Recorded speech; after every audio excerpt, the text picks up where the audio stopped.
Shalom. I want to give all praises, glory, and honor to Yahweh, Ba'ashem, Yahweh Shai, Ba'ashem Rakakwadash.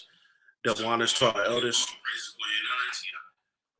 Double honors to our elders and apostles of Great Millstone that taught us his truth. Peace, love, and salutations to the hopeful like Akim, teaching and preaching his truth with all righteousness and sincerity.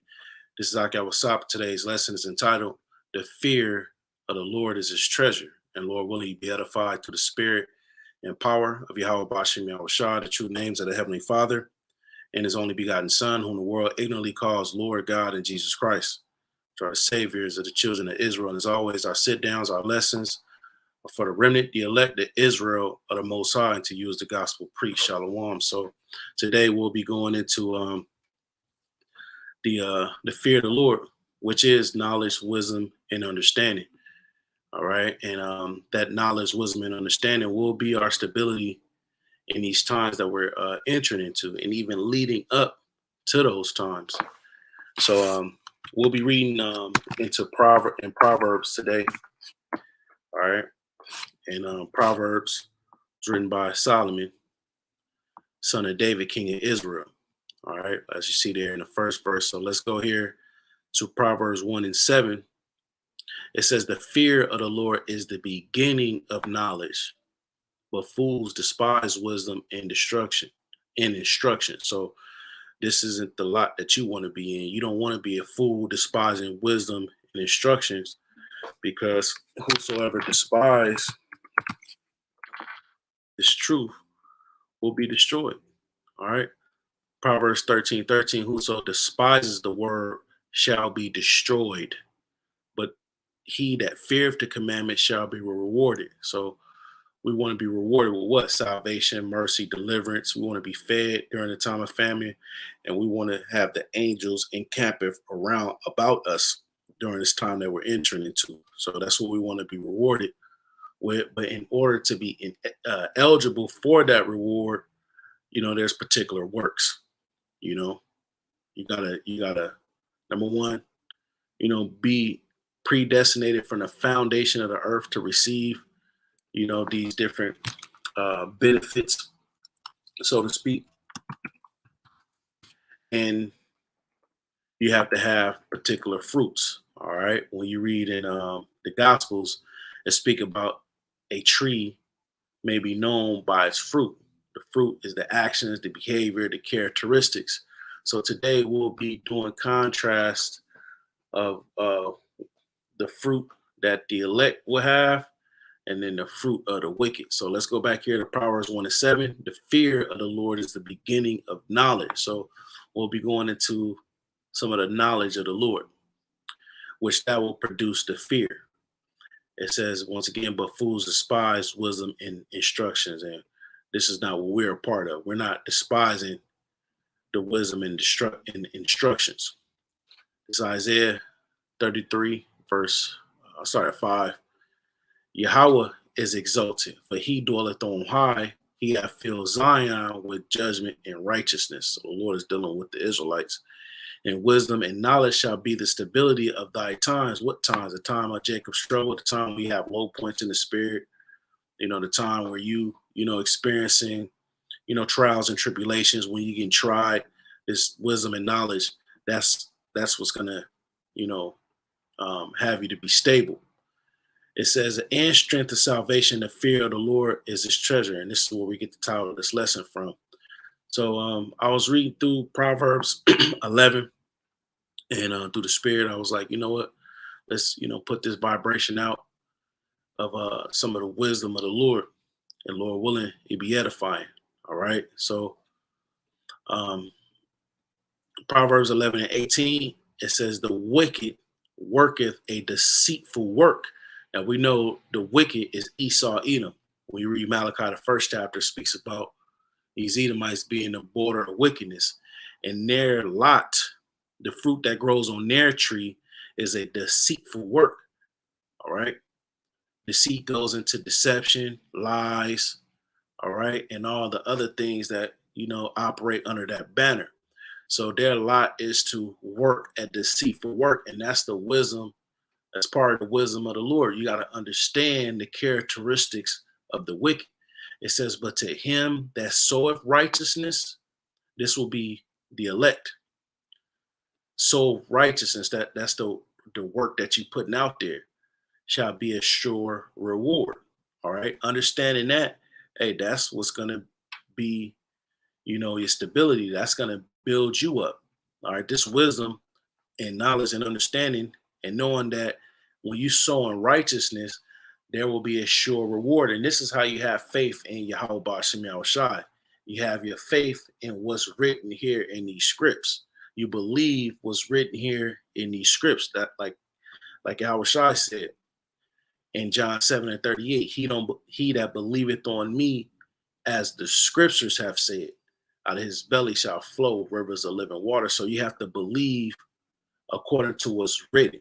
You have to have faith according to what's written. So if it's saying him that soweth righteousness shall be a sure reward, then you got to believe that. It says, as righteousness tended to light, the men of the Lord, they tend to life. They tended to the wisdom. That's where their attention at. That's what they're looking at soberly, and singleness of mind. It says, so he that pursueth evil pursueth to his own death. So the elect will tend to life, the things that's satisfying to Yahweh Bashim Yahushai. But it says, with contrast, he that pursueth evil. All right. You into, these different philosophies, these different ways of life, black culture, Mexican culture, hip hop culture, you pretty much a nigga of the world. You're pursuing evil, pursueth it to his own death. So that what you soweth is that what you shall reap. All right. If you sowing righteousness, you're going to tend it to light and you're going to receive righteousness. But if you pursuing evil, you sowing evil in the world, you're going to pursue death. And the wages of sin is death. Romans, 6:23. Verse 20. They that are of a forward heart are abomination unto the Lord. Forward meaning crooked and perverted. All right. If you're a forward person or you're a crooked and perverted person, you are a abomination unto Yahweh. That's wisdom right there. See, we understanding what the Lord likes and what he dislikes. And you get that by reading, the Proverbs, the Ecclesiasticus, you reading different stories in history of, the men of the Lord, and, you're examining their walk and you're, um, seeing what you can, add to your life that, that righteous man show forth in his. All right. Once again, Proverbs 11:20, they that are of a forward heart, once again, you crooked, you perverse, you evil, you are abomination unto the Lord. So, and also when, you going into these Proverbs, you're able to judge people, through the spirit, through the wisdom, knowledge, and understanding. You're able to discern spirits. All right. It says, but such are upright in their ways are his delight. See, now we seeing, what the Lord delights in, those that are upright. All right, let's go into this word upright. Some of these words we're gonna go into it and further see what we can get. Upright goes back to the Hebrew word thumb yum, and complete, whole, entire sound. You gotta have a sound, how it go, a sound mind and a good heart. You gotta basically, as it says here, you gotta be without spot. You gotta be complete. You gotta have sincerity. Sincerity. You gotta be without blemish, which we all, fall short of the glory. But the Lord understanding that the Lord has predestinated souls from this foundation of the earth to receive righteousness and deliverance and this knowledge, wisdom, and understanding in the eyes of the Lord, they're good, they're whole, they're complete, you know. So as it says here, but such as are upright in their way, this is the elect, are his delight. So you want to be whole, you want to be sincere, you want to be walking in the way of uprightness the best you can.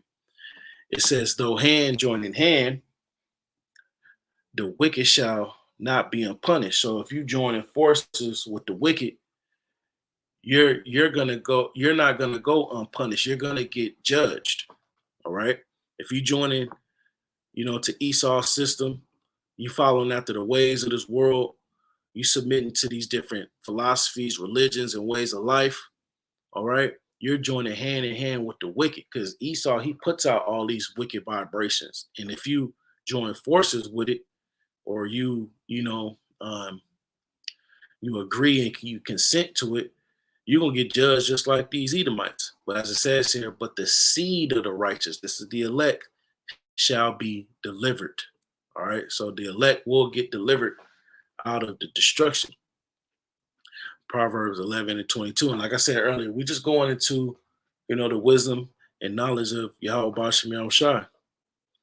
It says, as a jewel of gold is in a swine's snout, so is a fair woman, which is without discretion. So we know a swine, if you were to eat that, that's an abomination.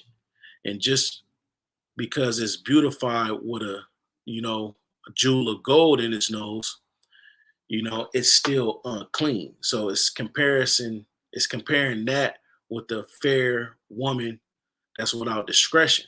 So although a woman may try to beautify herself, if she's without discretion, she's an abomination. You know, she's unclean. And discretion for a woman is knowing how to serve her man, knowing how to be submissive and being in order. All right. So if you're a woman without discretion, which is these women in Babylon, you're just basically a unclean animal that's with a jewel of gold in your nose. It says the desire of the righteous is only good. A desire meaning you have a your attention is towards something. You know, you have a great want for something. That's what a desire is. So the desire of the righteous, the elect, is only good. And like I mentioned earlier, although we're in these bodies that's subject unto sin, we're basically programmed to go off. But the characteristics of the elect is to only do good, to push the truth, to push the vibration of righteousness, to push the names of the Lord, to keep the commandments the best you can, to be in upright conversation, being charitable, so on and so forth. That's the desire of the elect. This is the type of fruit that's growing on the tree of the elect. It says, but the expectation of the wicked is wrath. You can expect Esau to have that spirit of wrath. Although he go crouching and trying to hide it, his spirit is a wrathful spirit. That's the fruit that grows on the tree of wickedness. It says, there is that scattereth, this going into charity, and yet increaseth. This is wisdom. You helping out the brotherhood. You there for a brother when he needs something. And it's not always about money. It can be a conversation. A brother may be going through something and you need, and he wants you to be an ear to hear his situation. Riding with a brother, going to lunch with a brother, so on and so forth, breaking bread, going into the scripts. That's charitable. So once again, there is that scattereth, being charitable and yet increaseth. Yet the Lord will increase you, whatever your soul desires. And there is that withholding more than is meat, but tended to poverty. So if you holding back, here it is, brothers need particular things, and you got it, but you holding back, the Lord is gonna have you in a situation where you're in poverty, you know. So it's good to be charitable. 25, the liberal soul shall be made fat.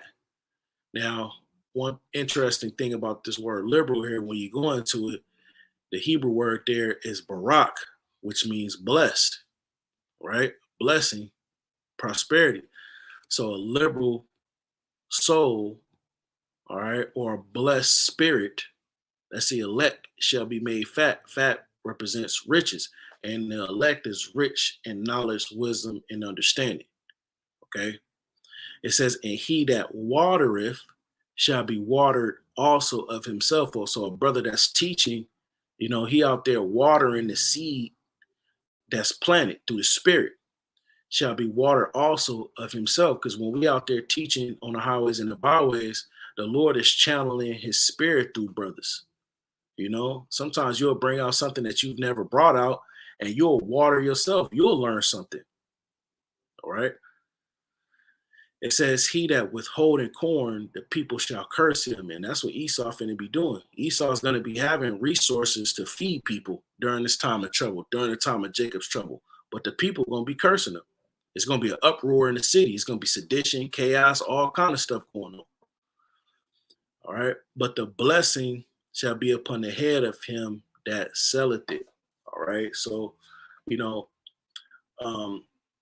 there's many layers, to these scripts, and through the spirit. If you have in truth, you have the knowledge, you have the wisdom, the understanding, you're able to feed the sheep, and you're withholding corn. All right, you could bring a curse upon yourself. You holding you put the Lord's your talent, you hid your talent under a napkin. That'll bring a curse upon yourself. It says, but a blessing shall be upon the head of him that selleth. When you spiritually out there teaching, you're on the exchange. You're out there giving wisdom, you're gaining wisdom from brothers, so on and so forth. Verse 27, he that diligently seek good procureth favor. All right. Like I said, this is going into the fruit that the elect will have. If you're diligently seeking good, you're constantly seeking after what's pleasurable in the sight of the Lord. You're going to procure favor. All right. You're going to receive favor from the Lord. You're going to see that mercy, and the Lord is going to be dealing with you. But he that seeketh mischief is evil and wickedness. It shall come unto him. So if you're out there sowing wickedness, all right, that wickedness is going to come to you. He that trusteth in his riches shall fall. Yeah, your carnal possessions, because that's not going to deliver you in the day of wrath. It actually speaks about that when you go in the above verses. If you trusting in your riches, your substance, and all that, when Esau come down with great wrath with his military and his army, snatching stuff, going into your houses, spoiling and taking these goods, bro, them goods isn't going to help you. So what you labor for was vain. It was vanity, But if let's go up. If you read the fourth verse, it says, "Riches profit not in the day of wrath, the day of destruction, but righteousness deliver from death." So if you sow righteousness in the earth and you sowed up treasures in heaven, you'll be able to spiritually withdraw from that heavenly bank account and receive deliverance. But if you got riches in the world and you trust in them, man, the Lord is going to have it to where all that's going to fail these people. All right. But as it says here, but the righteous, the elect, shall flourish as a branch. I'm thinking about Second Esdras, the second chapter, the 27th verse, where it says, "Behold, when trouble cometh, thou shalt be merry and have an abundance." So the elect is going to flourish as a branch when all hell break loose. That's the time that the elect is going to shine. He that troubleth his own house shall inherit the wind, and the fool shall be servant to the wise of heart. The fruit of the righteous is the tree of life. What's the fruit of the righteous? What type of fruit is growing on a tree of righteousness? It's because a tree is a reference to a man. We read Psalm 1:1, it says, "Blessed is the man that walketh not in the counsel of the ungodly," walking in the philosophies and counsel and wisdom of the world. That's the counsel of the ungodly. "Nor standeth in the way of sinners, nor sitteth in the seat of the scornful, but his delight is in the law of the Lord." All right. Once again, we're reading you know, what type of manners and characteristics that the elect will have. It says, in his law doth he meditate day and night. So you got to be thinking about these precepts. You got to have delight in this, in the law, which law is the instructions, and the Bible is filled with them. So the law is the whole Bible. There's instructions all throughout it. It says, and he shall be like a tree. All right. So a man of the Lord will be like a tree planted by the rivers of living water. All right. The rivers of water, Salakia, is this abundance of knowledge, wisdom, and understanding. So if a tree is planted by water, it's going to always receive that nourishment. It's going to be in a position where it's going to always flourish. All right. But you got to have these characteristics. You know, you can't be walking in the counsel of the ungodly. You got to have a delight in the law. You got to be meditating on this. Then that'll enable you to be that tree planted by the rivers of water that bringeth forth his fruit in its season. The fruit, that's your actions, your characteristics, that's your behavior, which is just knowledge, wisdom, and understanding. You're going to walk in a way of righteousness. His leaf also shall not wither, and whatsoever he doeth shall prosper, because he will have favor in the sight of Yahweh Ba'ashem Yahushai. So once again, Proverbs 11:30, the fruit of righteousness is the tree of life.